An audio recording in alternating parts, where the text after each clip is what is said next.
Welcome, everyone. This is Paul Everton, the host at the Truth Table, and today's a special podcast. We've got the leader of the People's Party of Canada, as well. We're going to have a roundtable with multiple members of the PPC, multiple candidates from different parts of Canada, and we're going to try to let everyone know what to expect with the PPC government and what to do with the Ontario election because the PPC is not allowed to run. So we're going to find out who Max endorses and where to go next right after this.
Hello, everyone. Thank you for joining me. It's February 5th, 2025, the 49th episode of the Truth Table. I'd like to welcome a very special guest, the leader of the People's Party of Canada. Thank you for coming, Max. Hello, Paul. I'm very pleased to be with you. I'm honored and humbled. We have a lot to cover because so much is going on right now. The Ontario election, Doug Ford called the Ontario election. Who do you endorse for Ontario? Who are the PPC supporters? Who should they vote for? Yes, that's a great question, and actually, not the that won't be maybe the answer that you are looking for, because as you know, the People's Party of Canada, we are doing politics at the federal level, and we don't want to interfere in provincial politics and provincial jurisdictions. And I know that a lot of our members of our party, they are supporting different political parties at the provincial level. But there's no, they're free to do what they want to do. The most important for us is our members and our candidates. They must work hard for being sure that we will do well during the next federal election. But answering your question at the provincial level, we won't say to anybody living in Ontario what to do at the provincial level. They can support a political party if they like our platform that will have the same kind of a platform at the provincial level. So that's what we are doing. And also, I must say that a lot of people also did ask us to create a party at the provincial level. They wanted to have a PPC party at the provincial level. And I always said, no, we are putting all our efforts at the federal level. We are a very young political party, only 6 years. And our goal is to grow, and we are very busy to build this party at the federal level. So we don't have any time to try to build provincial branches of the People's Party of Canada. Yeah, I understand that. Is there a party that aligns with us? Because right now we've got Kathleen Wynne, Bonnie Crombie, the Liberals, offering to double ODSP. So she's really trying to seduce and buy off the poor. Yeah. So what people must do before going and voting at the provincial level in Ontario at this election, I will encourage them to look the platform of each political party. Don't just listen the mainstream media, There's a new political party at the provincial level, young political party. Look at their platform, go on their website, read their platform, and if it's in line with your values, support them. Yeah, I agree. Now, if we had a PPC federal government right now, I can you tell people why Trump would not be threatening us with tariffs? Because like I said last weekend, and I was the only national politician saying that we must not start a trade war with US. We cannot win a trade war. They are 10 times bigger than us. And what Trudeau wanted to do, and Poliev also, they said, we will defend Canada and put Canada first. That was what Poliev was saying.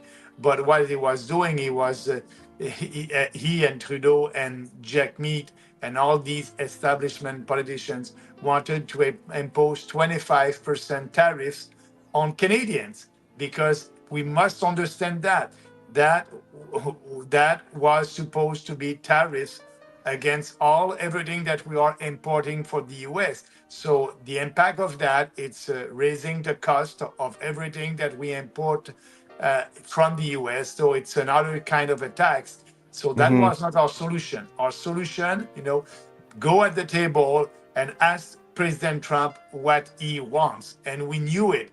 He wanted us to reinvest in our own protection.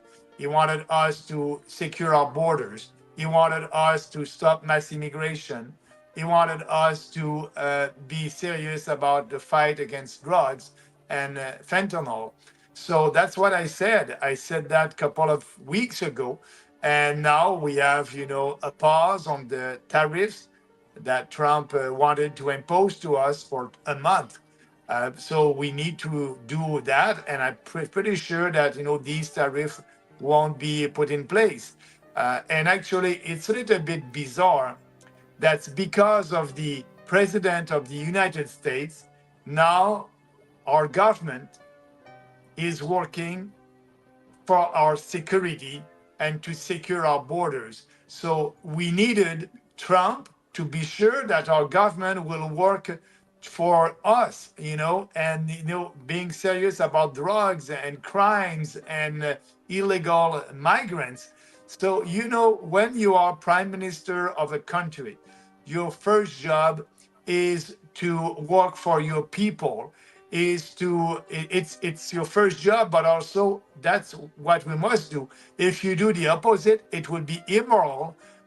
What Trudeau was doing with Poliev is helping the migrants more than Canadians. That's immoral. As a Yeah. leader of a political party, a leader of a country, you must put all your energy to help your own people first. But that was not the case. So now, because of Trump, and a lot of people maybe don't like him in Canada, but we must thank him.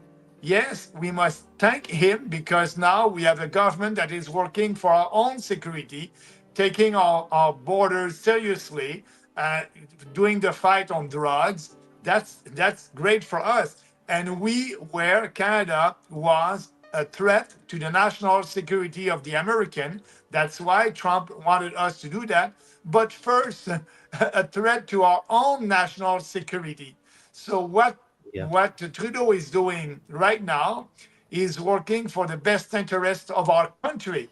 But we needed Trump to tell him to do that. That's crazy. But Yeah. and for us, that's part of our policy since the creation of the People's Party, fighting to have secure borders and fighting drugs and deporting the illegals. Yeah. I don't think we would even have the threat of tariffs with a PPC government because you would have had immigration under control and you would have protected your country, protected the Absolutely. borders. Yeah, but for us, Paul, I must say that, putting Canada first and Canadian first, it is not a slogan like Poliev. It is the Yep. reality. That's part, if you read our platform, everything that we are doing, we are putting our country first. I can go on by, withdraw from the Paris Accord, cutting subsidies to big businesses and helping Canadian first, cutting foreign aid and bring in that money back here in Canada, bring it home, like Polyev is saying. He won't cut foreign aid. So our platform is putting Canada first. And Polyev wanted to tell us last weekend that starting a trade war with US, that is putting Canada first. For me, that is taxing Canada first. That's what he wanted to do. Yeah. And that's all we had to do, and we wouldn't have had this. And tariffs, really, Trump putting tariffs on Canadian exports is really making it our products more expensive for Americans. It doesn't actually hurt us in the grocery store. It just hurts Absolutely. our exporters. A lot of people don't understand that. And if we put tariffs, it's like shooting ourselves in the foot, because it'll raise the cost of American goods here. Yeah. So a lot of people don't know that what tariffs really do. Trump is just protecting. He's doing a America first, and I see the PPC as a Canada first. Yeah. And Absolutely. we don't have that right now. I don't see any of the other parties, protecting our sovereignty. I think our sovereignty is on the line. Do you have the same feeling?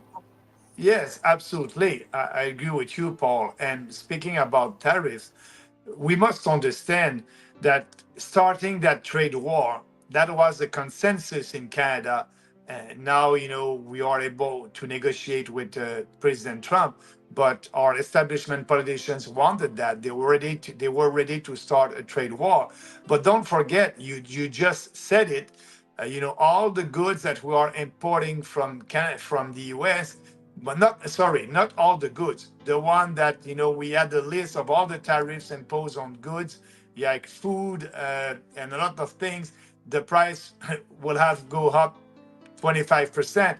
But also because of that, our economy would have been weaker, and our dollar also, you saw that, the Canadian dollars was 69 cents, went down to 68 and maybe to 65. When our Canadian dollars is going down, if you compare that with the US dollar, everything that we are buying from the US is more expensive. Not only the goods that Polyev and Trudeau wanted to impose 25% tariffs, all the goods, because of our Canadian dollars that is going down, because of that trade war, all the goods from the US would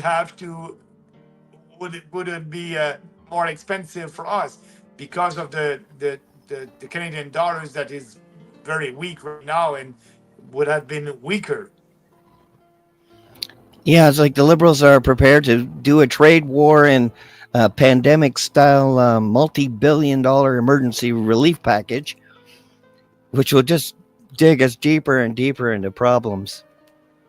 Well, And yeah, you're right. Absolutely.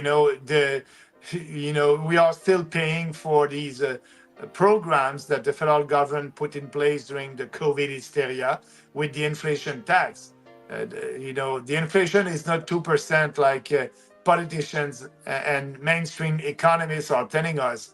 That's the official rate, but the way that they are calculating the inflation, they're not using the right formula. They change the formula. So if you take the formula that they used 25 years ago, the real inflation in Canada is about 5%.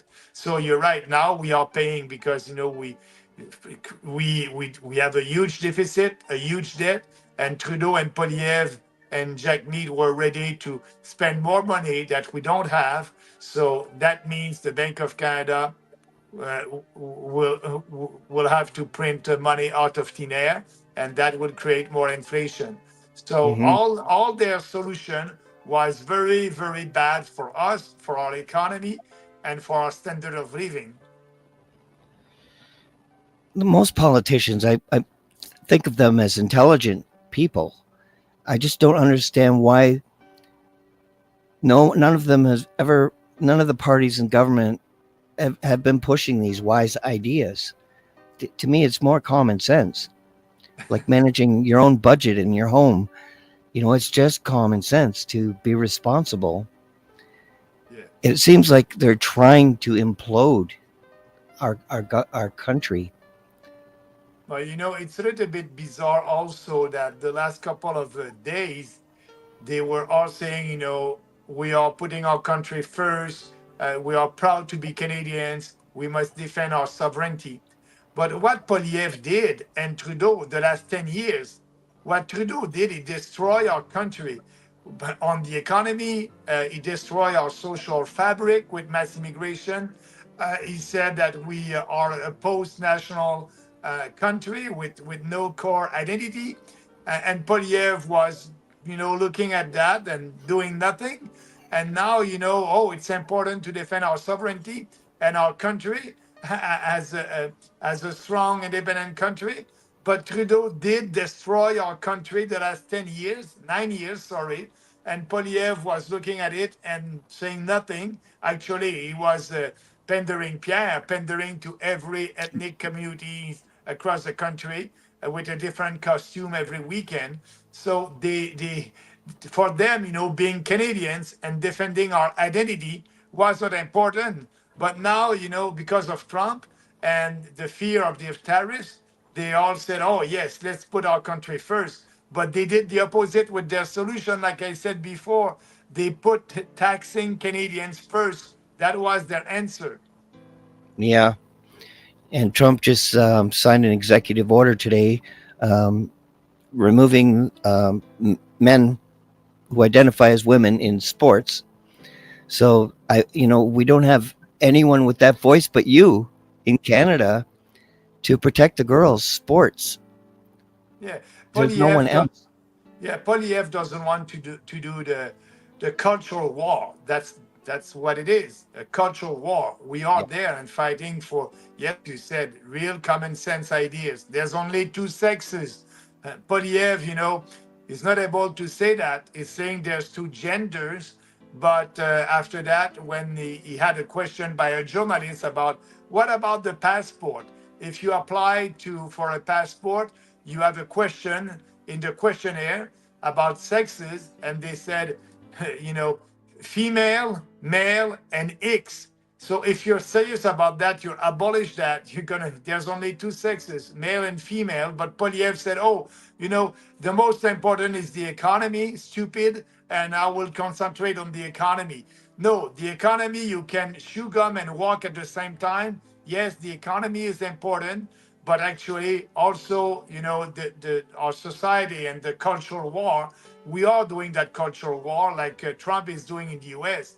Yes, you're right. We want to have no man in women's sport, no biological man in jail with women jails.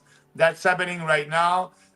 There's no transition for us. Poliev voted for that bill C4. Actually, everybody in Parliament, every conservative member of Parliament voted for C4. That's the mutilation bill for the mutilation of children, telling children that they can transitionate, they can do a transition from a little girl that girl will be able to be a little boy. That's crazy. There's no transition, and we will fight that bill and actually repeal that bill.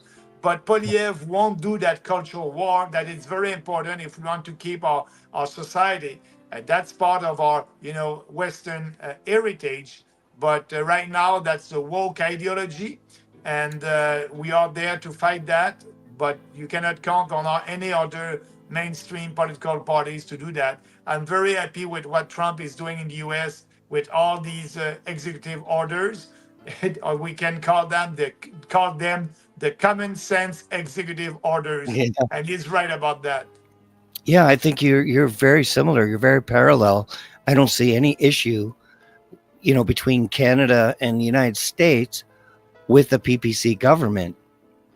I see that you're very compatible, but protecting your citizens, the people who live there. And you're right about that. And Trump, uh, he wrote a book, The Art of Negotiation, The Art of a Deal. And Yeah. so that was all part of negotiation.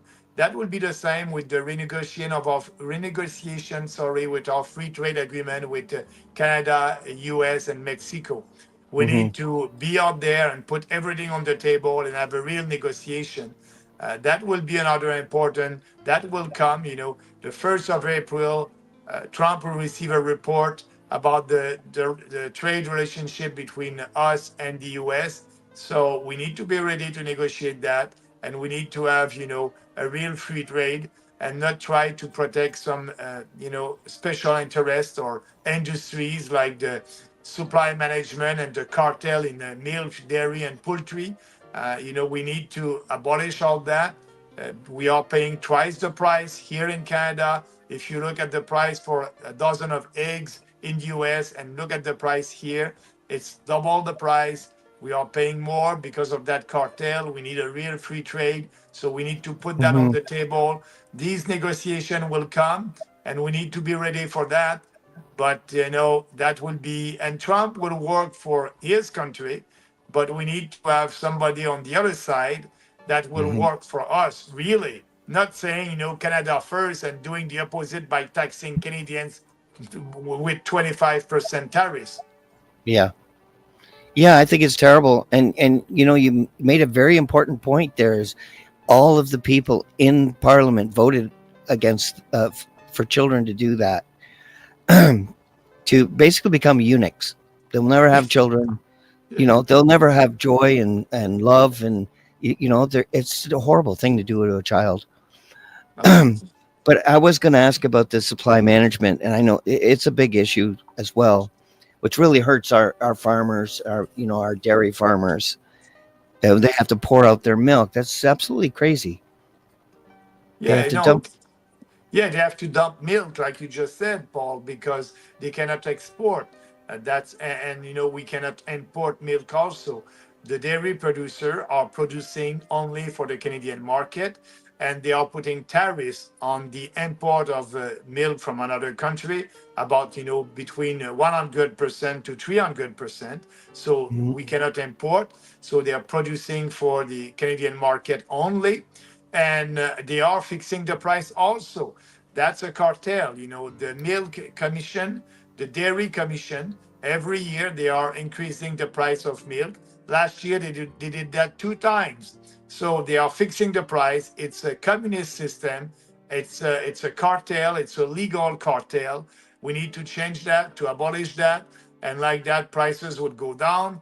But also our milk producers, dairy producers, they will be able to export their products. And I know that they have a good products, good quality. So they will have to do like the beef producers that can produce and export all around the world, the globe, good Canadian beef. So they can do that. We just have to abolish that and giving them the right incentive to do that. It's a win-win for us, a win for the industry, win for the consumers, and win also in our free trade agreement because we'll be able to have a better deal with President Trump if we do that. Yeah, yeah, and I really hate that they're manipulating Canadians because Canadians are more trusting than they probably should be. Like the splitting the vote facade. I mean, you know, they play head games with people. Oh, if you vote for Maxime, Trudeau will win. Oh, come on, man. Everybody knows that the Liberals won't be able to win the next election. It's always the same after 9 years. Left to right. Trump, yeah, Harper was in government for 9 years. People were fed up.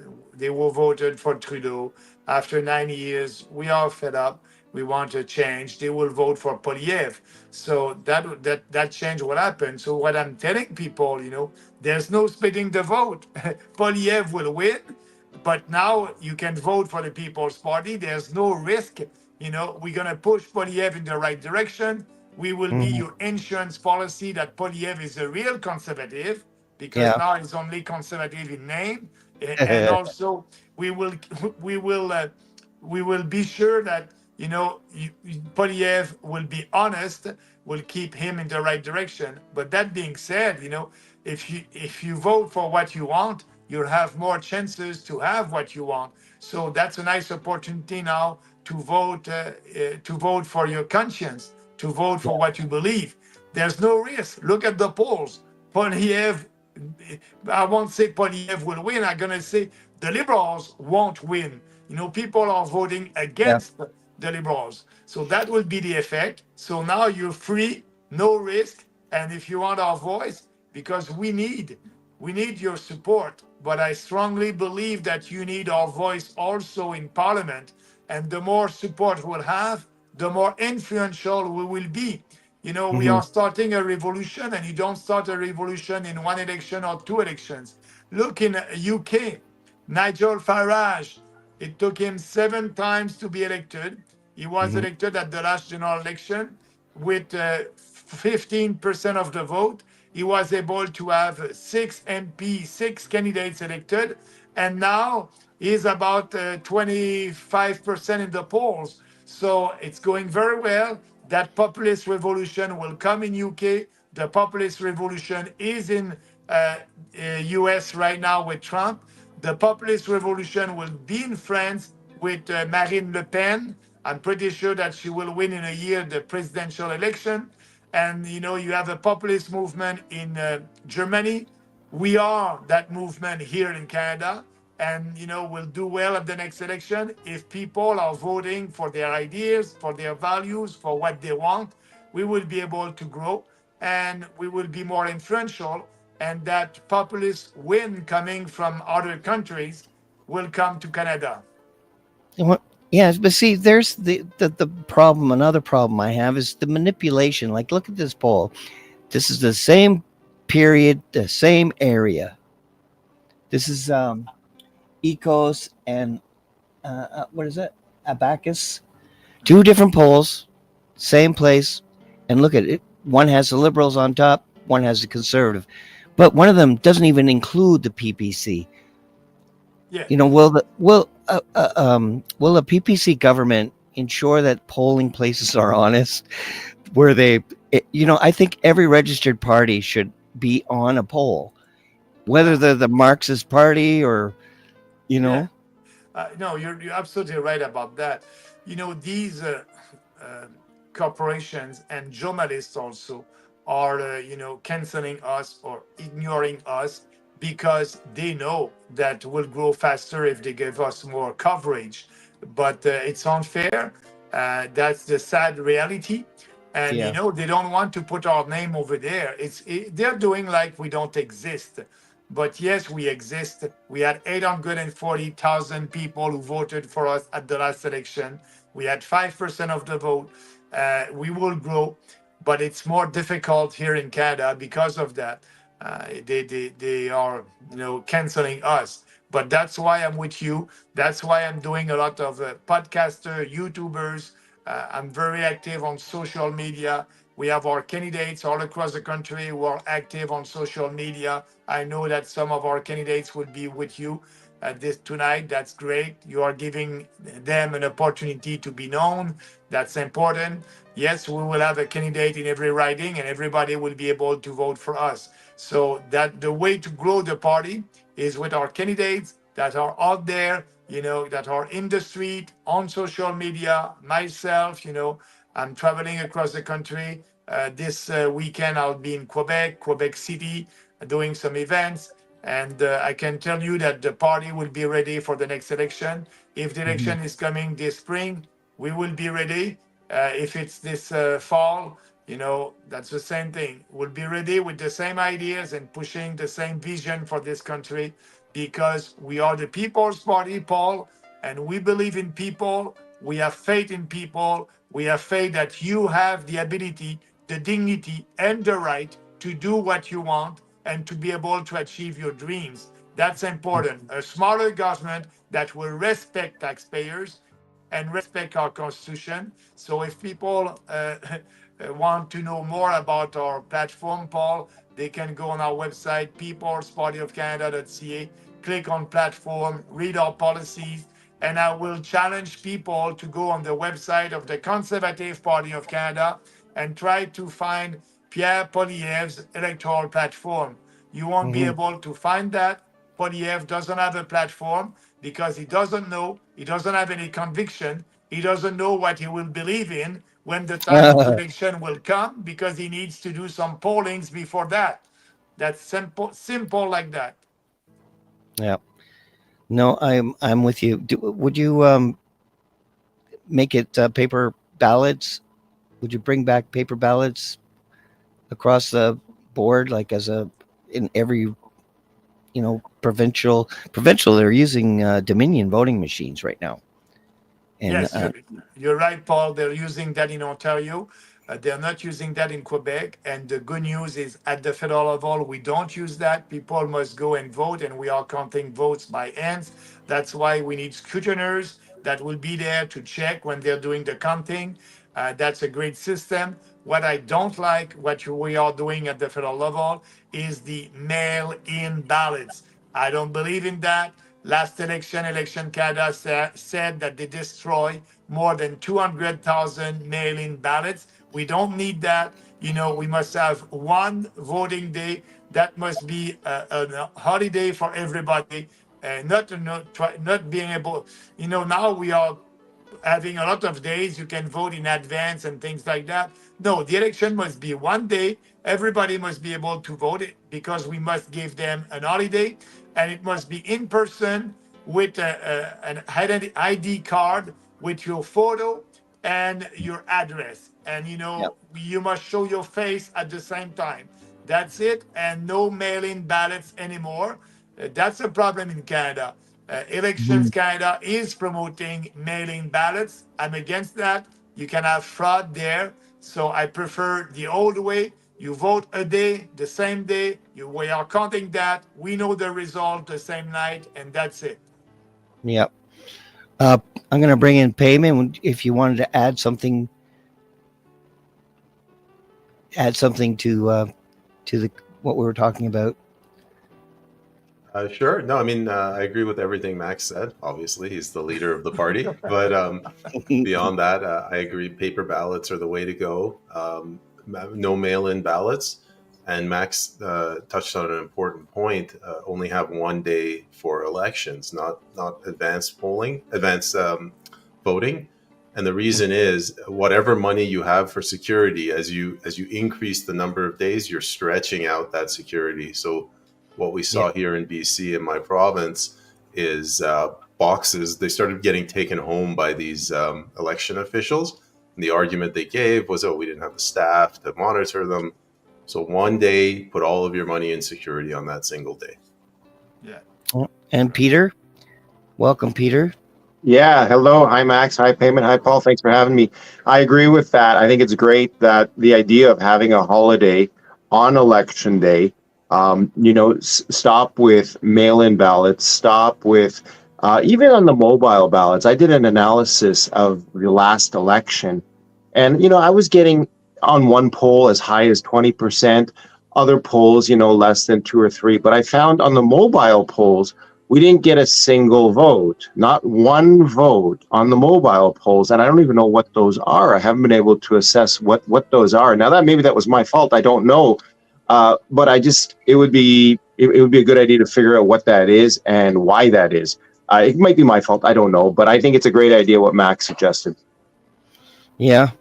Okay, I'm going to bring our final guest, Brian Everett, and a new question about conservatives not pulling out of the World Health Organization. Thanks for coming, Brian. Hey, everybody. Good to see a great show tonight. Hi, Max. How are you? Not pulling out of the World Health Organization to me is a massive mistake. We don't need an outside globalist entity pushing us around, having us, do what they say. That's the main thing for me with the World Health Organization. Is I think it takes away Canadian sovereignty. I mean, we elect our officials in our country to run the country and make decisions for us. And I think it's a massive mistake to give away that control to a globalist body. And I'm totally against it. I think that, we need to cooperate in the world, but we don't need a group of outsiders dictating what we do for our health. I think we have a good enough citizens are good enough that are elected to do that for us in the country. Now, Max, is there any way for the federal government to deal with the provincial trade barriers, because we have like interprovincial issues. Yes, actually, the sad news is we had a decision from the Supreme Court of Canada a couple of years ago saying that provinces actually can impose trade barriers when it's in line with, good end goal policy like health or things like that. So what the Supreme Court said, a province can, you know, work and say anything about the goal of that trade barrier, and if it's a goal that is in line with the protection of their citizens, that would be okay. I'm against that. We must be able to have a real economic union in this country. That was why we created that country more than 150 years ago, and we don't have that. So the way to do it, it's a little bit complicated. Provinces actually, in Quebec, they look at it, but they like to preserve their privilege. They're doing the same. Out west, it's a little bit better. You have more free trade between provinces, BC, Alberta, and Manitoba. That's better. But actually, the federal government must give incentive. So what we can do as a federal level, we can pass a law being sure that we'll have a real free trade, and also and giving an incentive to provinces to do that. We can tell them, we'll give you a $1 billion if you do that, or something like that. Monetary incentive to, it's important for some province, and maybe they will act. But that must be what we will do. We will, have that discussion. We don't have that discussion at the federal level. We know that it's not efficient, but we don't know the details. So we need to do a deep investigation of all these trade barriers. All that must be public. That must be the role of a parliamentary committee, and put that public, and that would put pressure and, pushing provinces to do that with good incentive for them to be able to do it. So that must be a priority, but that's not a priority at the federal level. That's not a priority for provinces, and we must change that. We have the nice opportunity to do it. Everybody was speaking about that because of Trump, and the tariff. They say, "Oh, we need to be more efficient in Canada. We need to have a better economy. Let's abolish these trade barriers." They were speaking about that about a couple of days, but now maybe we won't have these tariffs imposed on us, so that's not important anymore. They don't speak about that. It's sad, but it must be a national discussion, and we must give that power to a parliamentary committee to investigate, find all these trade barriers, and pushing provinces to abolish them. Yeah, I hate the dishonesty with the polling, because it really does manipulate people, and it really steers them, to want to avoid something. You have to go this way, and it's not fair to Canadians, because most Canadians I meet are good people. Now, we do have a question. Do you know who the candidate is for Scarborough, Ontario? Do you know who's running there? I don't know, guys. Do you know it? I don't know by heart like that, but I can say you can go on our website, peoplespartyofcanada.ca. We have the list of our candidates, and we still have, we have about 210 candidates selected and approved up to now. Our goal is to have a full slate, and we are, looking for candidates. In Quebec, actually, there's 78 seats. We have 48 candidates up to now. We need to have 30 more candidates. In Ontario, also, we still have some ridings where we don't have a candidate. And if you want to be a candidate, we have a strong process. Go on our website, peoplespartyofcanada.ca. Write to us at info@peoplespartyofcanada.ca. Now we are in the process to approve about 25 new candidates. They're in the process. So my goal is, before the 1st of April, our goal is to have about 300 or 310 candidates approved. And if we have election this spring, we will have a full slate for sure. So yeah, if you're interested, if you want to be part of the change, and being part of that change, you can, be a candidate, and, participating in the history in making because that's what we are doing. You know, we are always right. We have the right policies. The time is on our side, and we are right because our policies are based on Western civilization values, free markets, freedom, personal responsibility. So, if you want to be part of that, of these changes that are coming to our country, I hope that you'll be able to apply to be a candidate. So go on the website, look, and if there's no candidate, and if you're interested, we have a process. You can apply, and we'll be in touch with you. I hope that helps, Wanda. Thank you for your question. Um, Tell us how allowing our oil and gas industry to grow will benefit Canadians. It will benefit not only people out west and Albertans, you know, it will benefit every Canadian because don't forget all the money that the Alberta government is raising with this industry. That is part of the equalization formula, and that's why we are able in Canada to have a very generous equalization formula. For me, it's too generous. We must radically decrease and the money that we are giving to provinces. We cannot afford that. That's a very bad incentive because now there's no incentive for eastern provinces to develop their own natural resources. They're receiving equalization and they're happy with that. That's why we must radically reduce the amount that we are giving under the equalization formula. So yeah, oil and gas, it's a huge industry, and actually it's about half of our export. In all the goods that we are exporting to the US, energy is half of that. The majority of that is oil and gas, and a little part is hydroelectricity coming from Quebec and Ontario. So that's important for the economy. And it's too bad that we didn't develop that sector the last 9 years with Trudeau.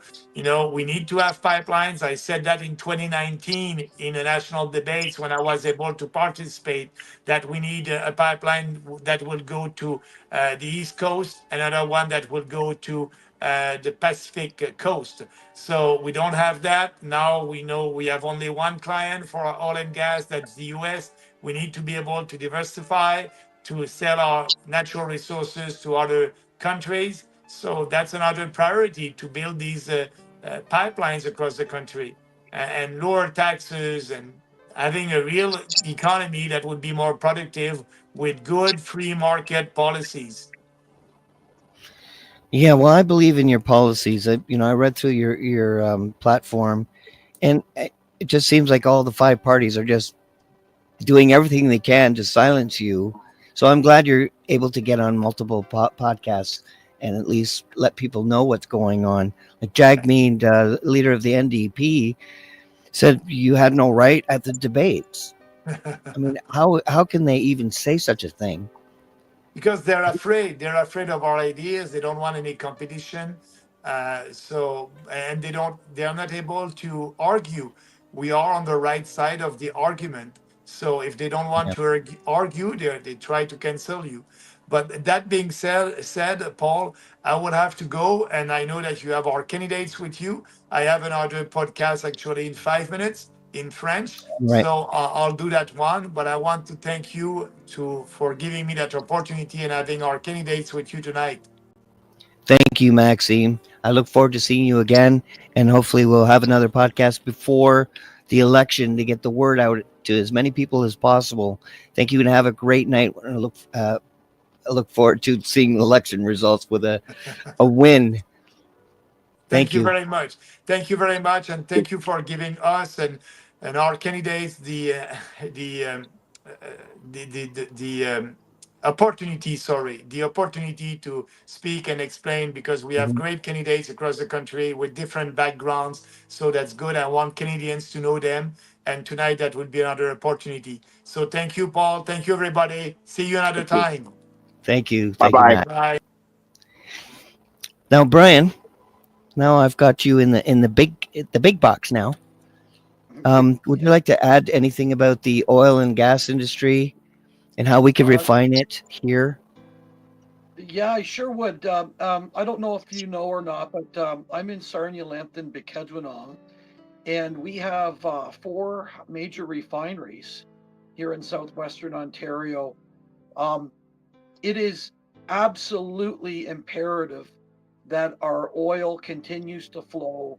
Right now, with the tariffs, they're playing a game with energy. And I heard some of the other politicians with the Conservatives, even the Premier of Ontario, talking about, going punch for punch with Donald Trump. And people need to understand that there's a pipe out that comes from out west called Line 5. And Line 5 dips down through Michigan. It comes from Alberta. It runs through Michigan. And about 3 kilometers from where I'm sitting right now, it crosses the St. Clair River, and it's the feedstock for our refineries. So they make fuel for all sorts of things, but it is the lifeblood of my riding. And I would say, really, it's called Chemical Valley. And there's multiple refineries and chemical plants, and they're playing a game. Trump could shut down Line 5. If Trump shut down Line 5 in a tariff or in a trade war, Sarnia Bukejwanong is basically cooked.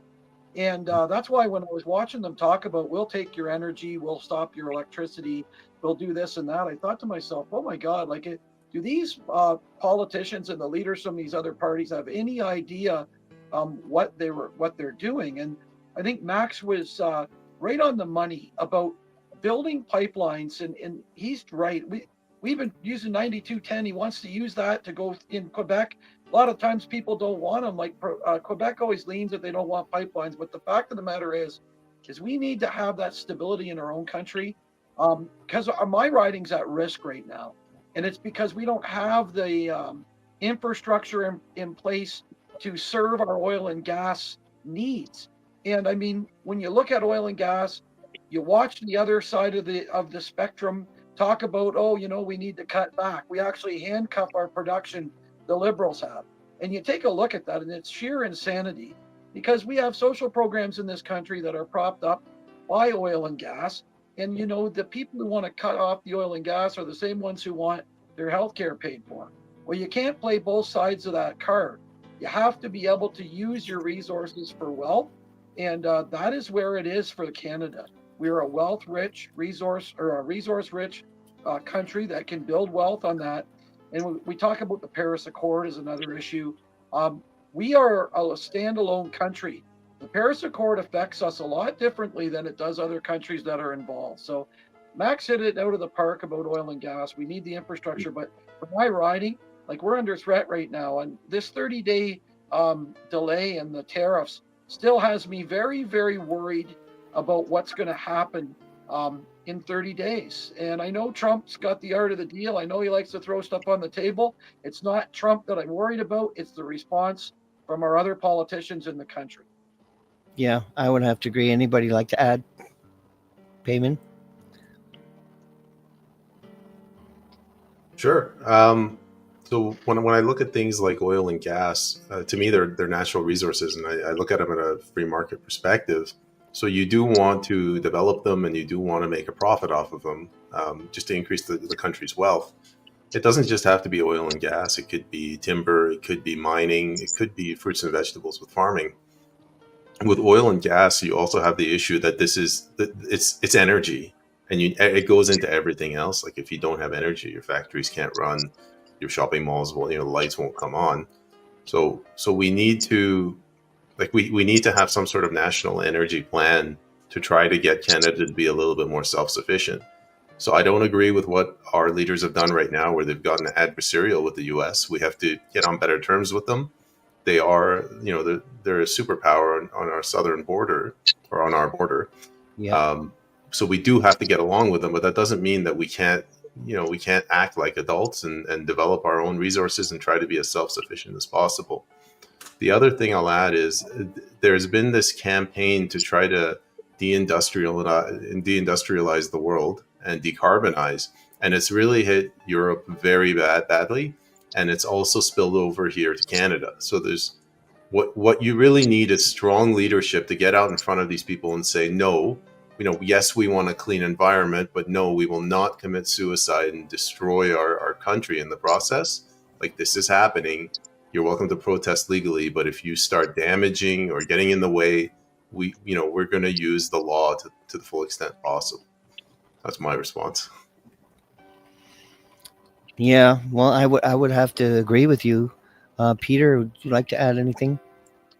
Yeah, I think I guess the trepidation of our current government to building pipelines does stem to the Paris Accord, and it really makes no sense because I mean, when you look at grade 9 science, I mean, the carbon cycle, carbon is literally can't be destroyed, can't be created, and suddenly we have all these climate experts like Greta Thunberg telling us that carbon dioxide is a poison. Literally, carbon dioxide is part of the carbon cycle. I mean, all these experts, they get their PhD in climatology, but they forget grade 9 science and the carbon cycle. And let's go back to just realizing that carbon dioxide is required for life. The carbon dioxide level in the atmosphere right now is 0.038%. If it falls to 0.02%, all life on Earth disappears. So you need to keep a balance. You need to keep carbon dioxide going into the atmosphere in order to keep that cycle going, in order to keep the trees growing. Because as soon as you have higher carbon dioxide, the trees grow faster. The cycle balances itself out. And I tell people all the time when I go canvassing, I tell them, no amount of tax you pay to a politician will make the climate stop changing. The climate has been changing since the beginning of time, and I guarantee you it will change till the end of time. And when they hear it that way, they're like, yeah, that makes a little more sense than what Greta Thunberg, the expert climatologist, and another expert climatologist, Stephen Guilbeault, telling us that carbon dioxide is going to kill us and we have to go to net zero, and that's insanity. Well, I mean, she does ride a Tesla, so. Oh, well, there you go. Then she's saving the world on her own. All by herself. Nice. There was a man in Africa who invented an EV that never needs to be charged. And they tried to kill him twice. And he was poisoned, and his partner, or I think it was his brother, actually died from the poison, and he survived. But this thing can charge your home. With this basically is a war against the electricity grid and electric bills, and it could basically cause a renaissance because you never have to charge them. And I've posted that on my Facebook. But what a fascinating! I just love hearing about these things. But is there any way that we can protect inventors like this from harm? Like, I guess we couldn't, could we? Anyway, I don't. To be honest with you, Paul, I've never heard of that or something like that. I've heard of things where the military or the U.S. government tries to suppress certain technologies in order to benefit from them or to So I've heard of things like that, but I think. Inventors, we need inventors and we want people to continue to be innovating. And as long as innovators have control over their inventions, then we have a society that can work. Yeah, he showed it to the president of his country. He's in Africa, and the president loves it. But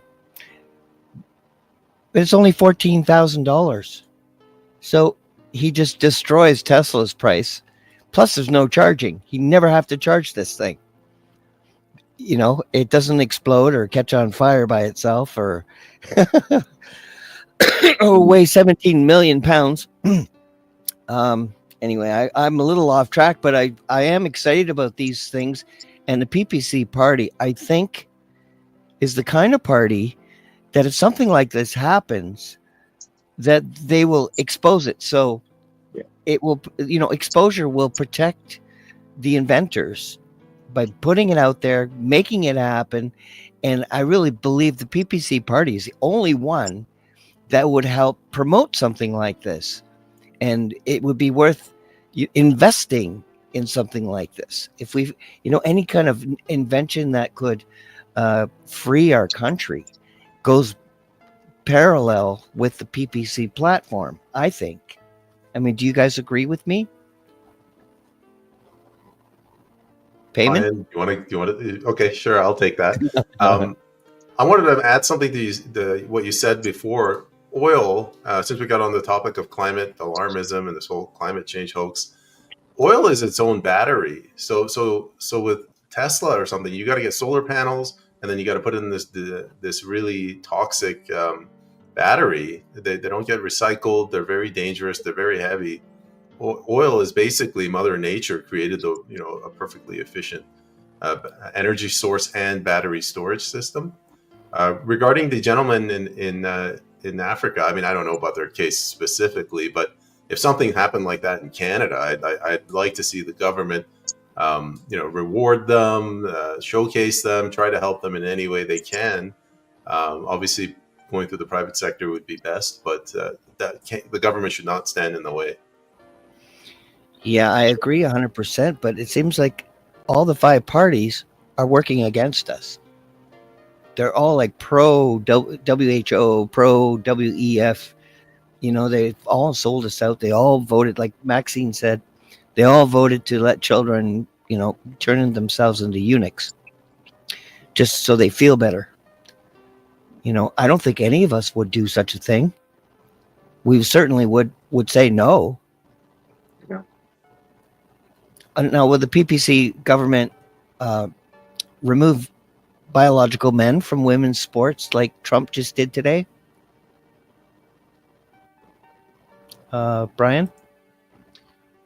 Well, I would fully expect it. I've heard Max say it a number of times, and obviously, I stand totally against men in women's washrooms and change rooms in sport.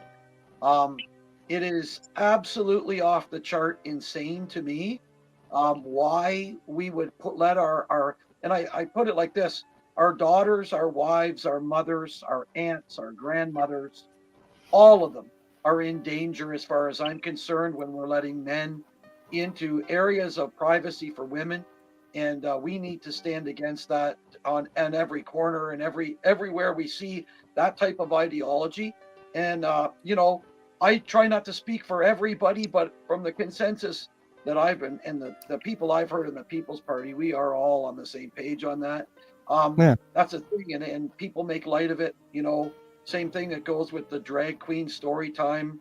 All of that stuff is just it's a poison for society. And like, if you think about it, who in their I'm pretty blunt most of the time, who in their right mind would bring a toddler in, sit their toddler in front of a man with a beard dressed in a mini skirt to read stories? And I can't get my head around how that even happens. Like, where are these people coming from in these ideas coming into our society? They're poison, and they hurt us. They don't help us get better. They hurt us, and I'm dead against it. And I'm hoping that when we do get in there, and here's the thing: Trump's moving that way. So just like Max was saying earlier, and even at the gala, he did a speech. He talked about how Trump he's a trailblazer, and it's going to happen here too. So a lot of stuff he's doing in the States, rubbing off here, and that's one of the things. Like, we need to get sanity back in our society, and that's just a one step. But yeah, we can't be having men in women's change rooms and washrooms or sport. No, it just seems like a very demonic, evil. If you see some of these costumes, they're wearing horns like demons. I mean, my God. I think it's like we're at the end days, like they're at the last stage of imploding this to what we were when we were kids. We didn't lock our cars. Well, I didn't have a car when I was a kid, but we didn't lock our houses. We could go door to door and say hello to our neighbors. I've witnessed it in my lifetime. Complete social engineering to evil instead of what we were. I remember, people were happier, and it's really hard for me with these polls are so skewed. They're really manipulating people. We really have got a criminal situation here. I mean, would you agree, Peter? Well, I just wanted to talk about one thing you said about how our culture has been moving away from each other. Really, we're moving because we're so busy now, and this is part of you know, in the 50s, there would be at least one parent at home to take care of the kids. We had bigger families. We'd be in connection with our extended families.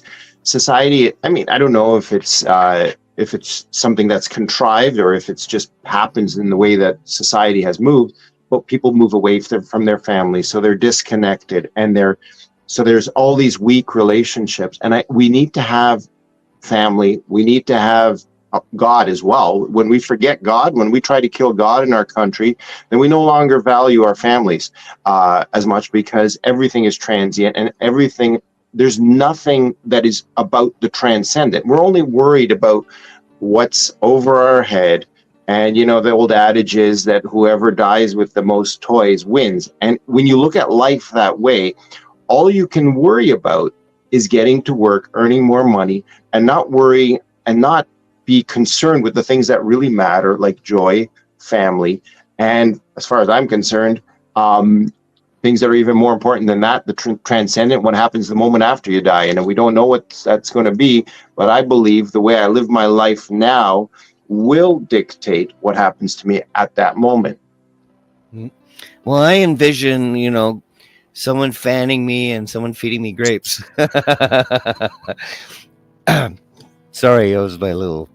So all I know is there's an uptick of anti-anxiety medications because of the tariffs in Mexico, and and that's because of Hispanic attacks.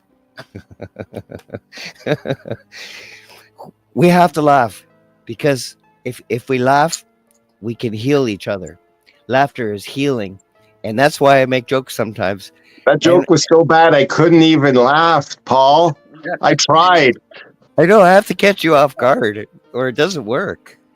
But you used to be by now, for sure.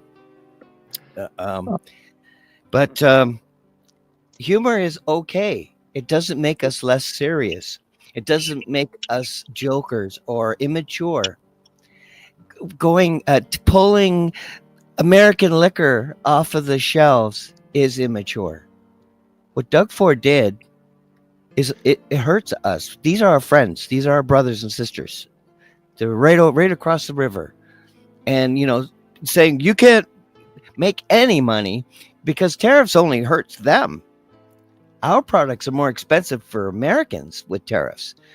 But, you know, us putting tariffs, our country putting tariffs against America makes it more expensive for us.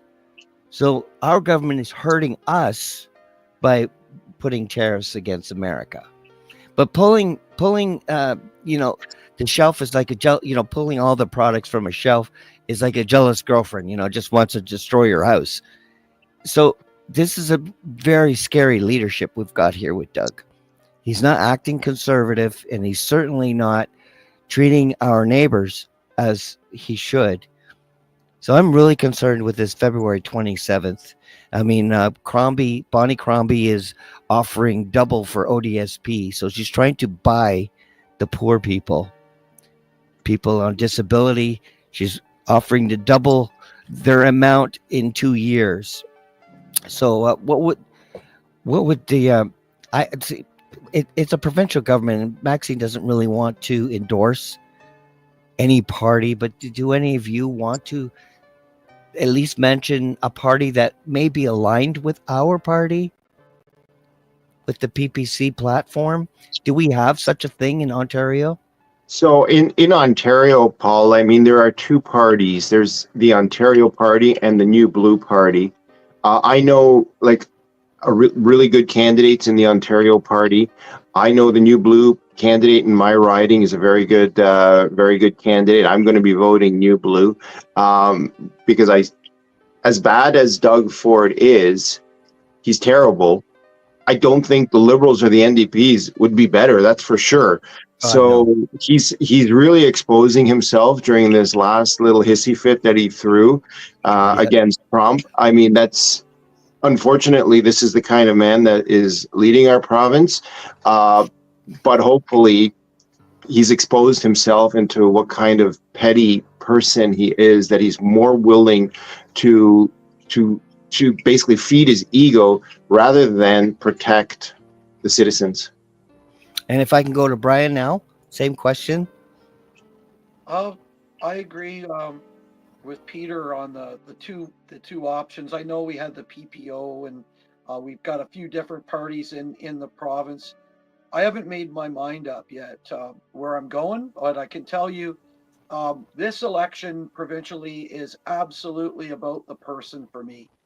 I know that the incumbent PC RMPP here, I'm not going to be getting behind, and it's precisely because of inaction and just the silence about what's going on with the tariffs and the threat to our riding through Line 5, and they don't have the guts to speak up about it.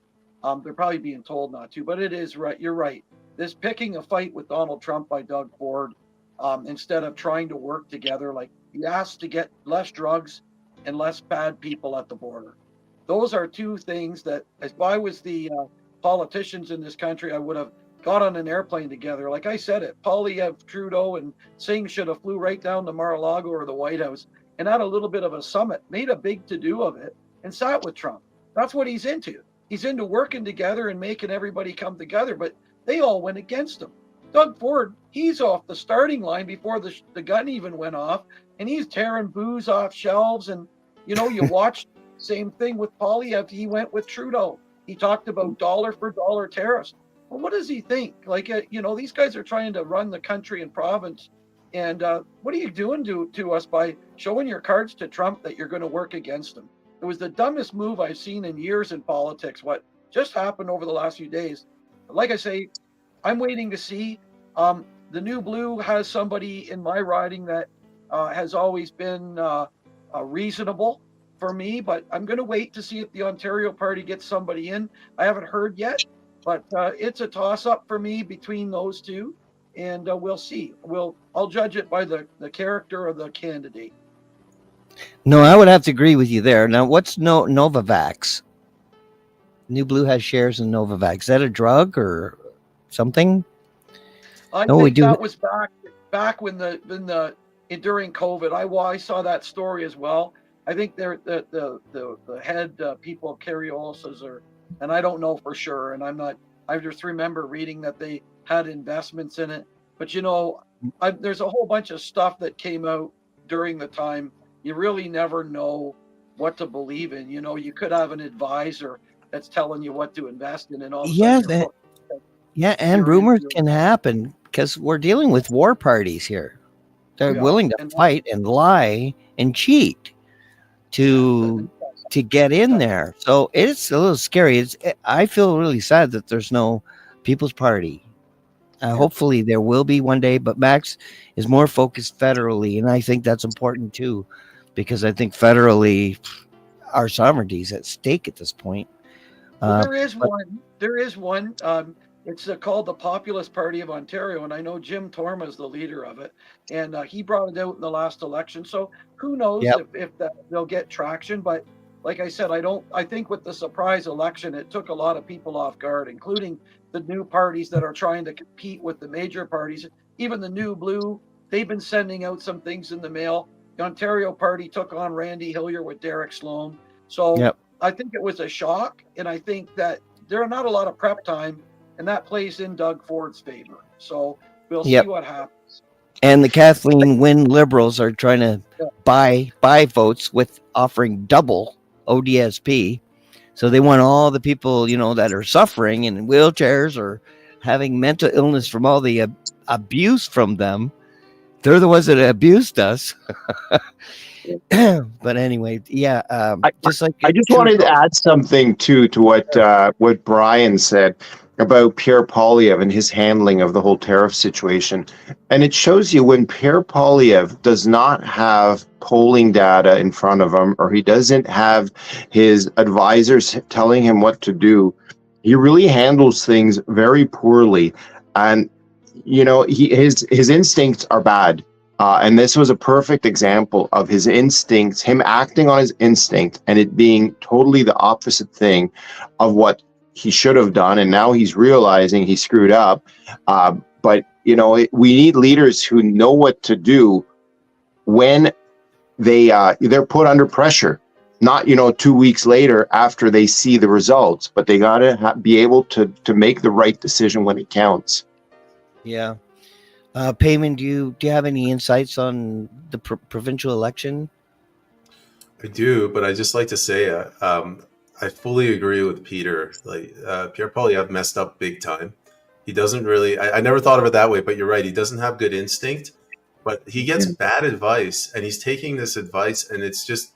I don't know if they're sabotaging him or if Mark Carney is an expert strategist, but he's just boxing him in, and he completely humiliated himself. Like I was watching online, the number of people that said, "I'm done. I'm going PPC now."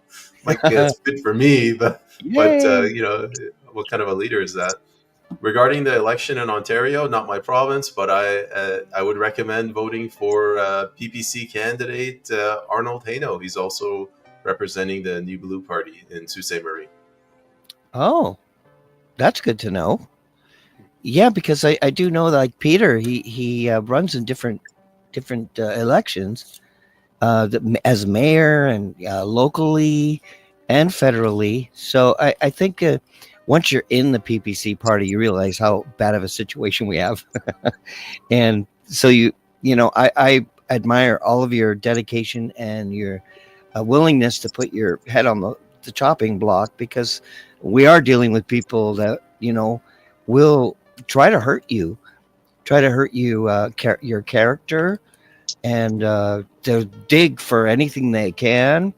They attack each other, so they've got the funding to do it as well, and the people to do it. Whoever's in party has the money right now, so the conservatives have the money right now. And but yeah, let's hope people wake up and pick the right people, because it really is about the people, because Ontario, we've got a lot of new parties, and we need to hear their voices. We need to spread their voices. I should probably have multiple candidates on provincially so people will know.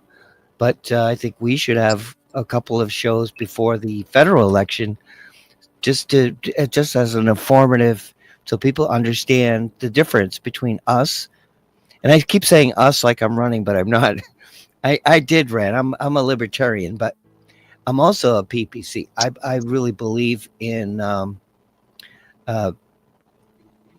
everything the opposite of what's been going on. Yeah. Like how would the PPC handle the pandemic if it were to happen today? If you were in government today or in 2021, whenever it started, what would your approach be as a party? How would you deal with it? Would you lock things down? Sure. Is that a rhetorical question? Or?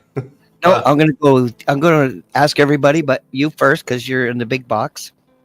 Okay, I'll go first. I would handle it the same way we handled any of the previous pandemics, like the previous SARS-CoV-1. Put out the right message. Say, don't panic. Here's the best guidelines, but don't force people to do something. Society is about sovereign individuals. We're all grown-ups. Parents know how to take care of their kids. Just let people be people. And that if we had just done that, the last 5 years wouldn't have been hell. Yeah.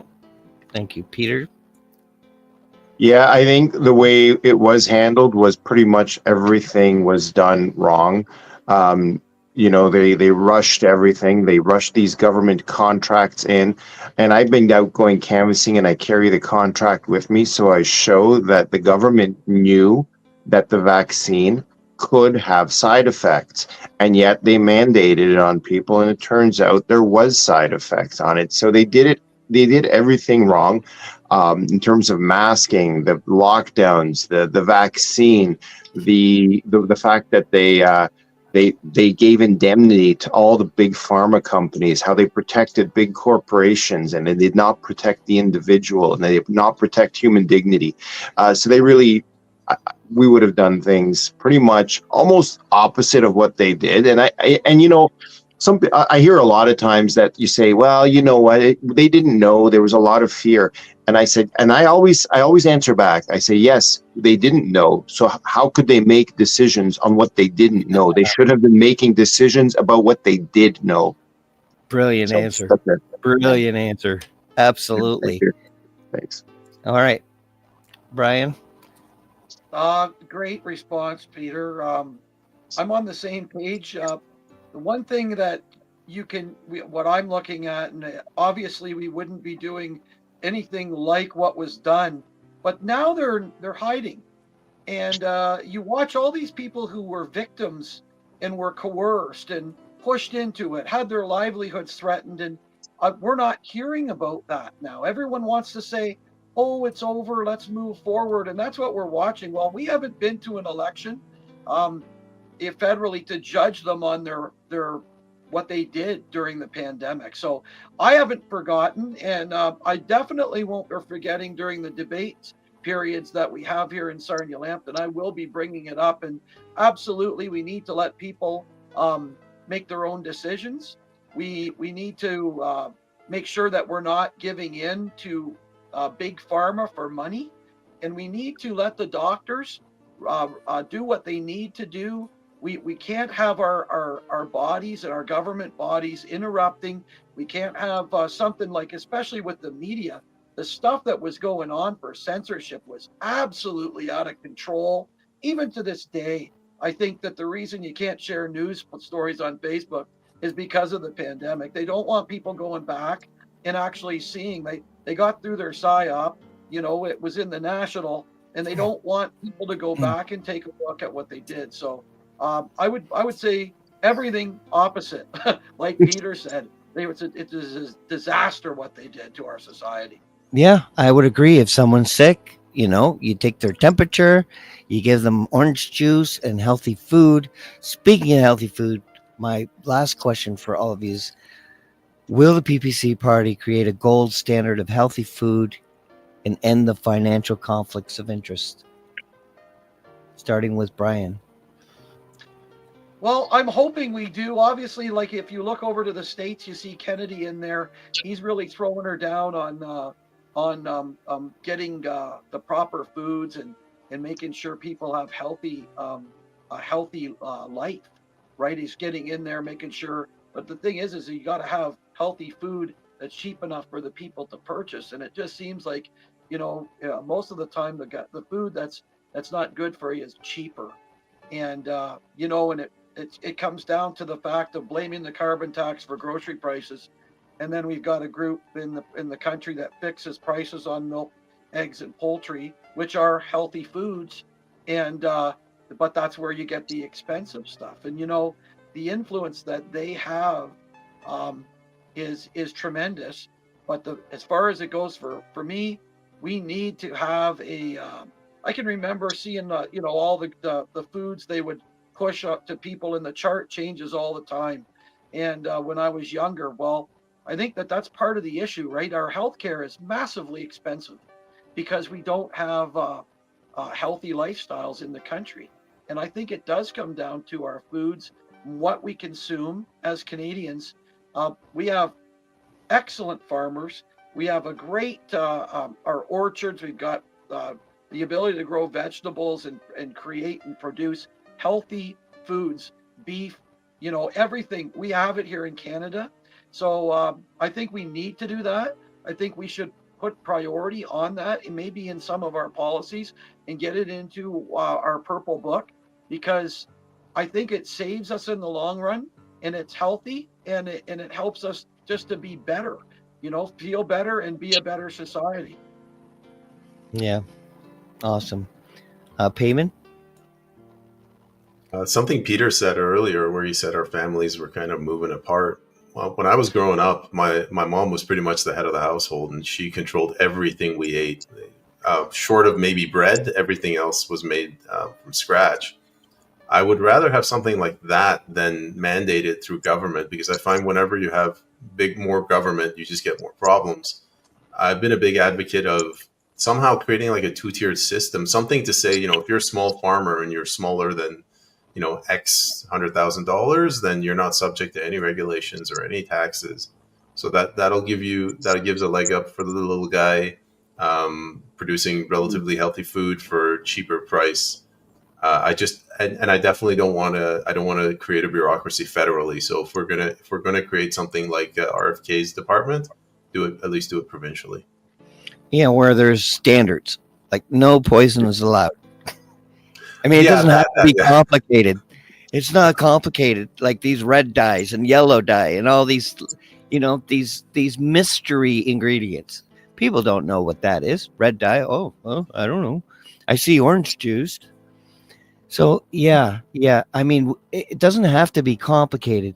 If when you cook a meal, it's not complicated. You have your potatoes, you have your vegetables. You make gravy with. It's not. There's no like arsenic in there for flavor. So anyway, Peter, I'll give you the same question. Will we have a gold standard for food So under PPC government? So one thing I just want to tie back to the vaccines and that whole industry.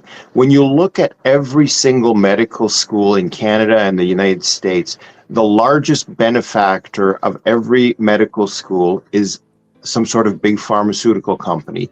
And so right from the get-go, all of those doctors are trained in order to push the product that their benefactor has actually produces. And the same thing with food.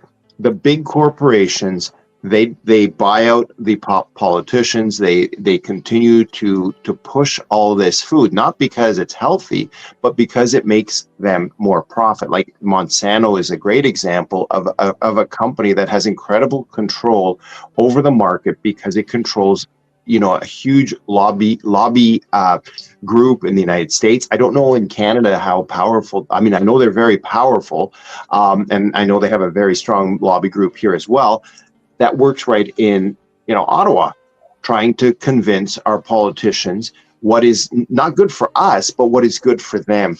How to control that? All I know is that I don't want more government. I want less government, because every time government gets involved with something, they screw it up. So I want less government. I want government out of, like what Brian was saying, out of eggs, poultry. We don't need these little socialist communist systems where they control commodities. I mean, that's what communists do. They control the supply of commodities. Free market systems should not be controlling the supply of commodities. So I agree with Brian that they are trying to control the foods that are healthy, and that's a problem. Yeah, I mean, at minimum, I would like to see labeling if there's GMO food in, because I would avoid it. I don't want GMO corn. I think God's corn is pretty good. Everything that God makes is pretty darn good. And Monsanto's ends the evolution of the food. Like farmers will use the seeds from this year and use them for next year. And it evolves the plant, and I think I think we're very tied into that evolution. And I think it might be a way for them to control and stop and suppress our evolution. I mean, I'm only speculating, but I think it's possible. If that's what it's actually doing, we are what we eat. So if we're going to feed people, a non-evolution food, then it might affect us. I think they may know more than we thought they knew. And I think it's very nefarious. I think as a farmer, you understand completely the importance of healthy food and feeding children healthy food and vegetables and fruits. Anyone else would like to add anything before we end our podcast 49? Brian? I guess when the Peter touched on supply management, and I believe that Trump is setting the table right now to whittle them down. And maybe I'm wrong, but he's foreshadowing. Every time I see him, he's talking about agriculture or dairy. And my father, the other day, I was over visiting him, and we were watching, and Trump said, "We don't need your gas and oil, we don't need your cars, and we don't need your dairy." And my dad asked me a question. He said, "Why is he talking about dairy?" Well, I think Donald Trump knows who's controlling our politicians in this country. And I think part of the reason Pierre Poilievre jumped so quickly to get on Team Trudeau about dollar for dollar had a lot to do with the group that's pushing him from the back room. And I think that Trump may very well negotiate and whittle it down to where you either get the 25 or you get out of monopolizing the milk and dairy and poultry and egg industry. And, you might very well see that come up where the option's done for the milk cartel. And I don't think they'll side with Trump on that one. I think they'll actually fly into the fans of the blades of the fan, because there's so much control. So we'll wait and see, but that's what I wanted to add about that the supply management system, there's cases over in, I believe, Australia, where volume makes up for the loss of profit. And when we can bring cheaper, good food to people, we need to do that. And Peter, you're right. An open, fair market with a watchful eye from the government, but they stand back. They got to get out of the barns. They got to get out of the fields. They have to let the market work. And I think it's coming. It's been a long time, but I think it's going to happen. And that's just my guess and my opinion, and we'll see. Mm-hmm. Any final words, Payman, my brother? I agree with Brian and Peter. We need to move more towards like a free market system. Everything is starting to look like a command economy. So they mentioned the dairy cartel. If you look at healthcare, it's almost like a command economy. You got one guy in Ottawa deciding how much stitches cost, how much a broken arm cost, and it's very Soviet. The other thing I will say with food, it's very important to keep the price down. So unfortunately, like if your options are between $20 for organic beef and $3 hamburger, a lot of push come to shove, a lot of people go in that direction. So what we really have to do is just reduce bureaucracy and try to keep the costs down as much as possible. Which is why this show right now is so important, because our sovereignty is on the line, our food supply is on the line, our freedom is on the line, and these gentlemen are all here putting their lives on the line, their reputations on the line, to try to save this country. And I hope that you spread this information in our federal election this year. It's important that who we vote for, and inform our neighbors, inform the people that you love, and do your own research too. Look at all the platforms of all the parties, listen to what they say, but also look at what they did. Like Trudeau may say something and do something else. So that has to be on record. You have to remember and never forget that they're willing to lie to you. And same with the polls. The polls, they're willing to lie to you. I mean, I showed it earlier, but the polls were, it was you that Payman that actually posted it. I think I got that from you, where it was the same day, same region, and the Liberals were winning and on this one, and the Conservatives are winning on that one, and the second one they both had 27%. So the second, so Canadians should demand, or not demand, but minimum they should have a fair polling system, and whoever's registered should be able to be on that poll. We've got 18 registered parties. They should all be there, even as ridiculous as they are, like Communist Party, the Marxist Party. It doesn't matter if they're registered. They have a place. They have a place, and if they have so much interest, they should be in the debates. Maxine should be in the debates. There's no doubt about it. And hopefully people will see what they're doing and vote for PPC and change this country and save this country. Get our food supply back, our oil running, and our dropping our gas prices, and having healthier food. We can do it. We have the brains to do it. There are people that care enough that will participate in the maximizing of what we can be as a country. And I want to thank you all for coming on the show. And I hope you will all come back again. I know Payman has 3 podcasts a day. I don't know how he does it. I only do 1 a week. And I know Brian, you're doing lives quite frequently. So I admire you all. Thank you all for coming. And thank you everyone at home for joining us on the Truth Table. Thank you. Thank you. Thank you, Paul.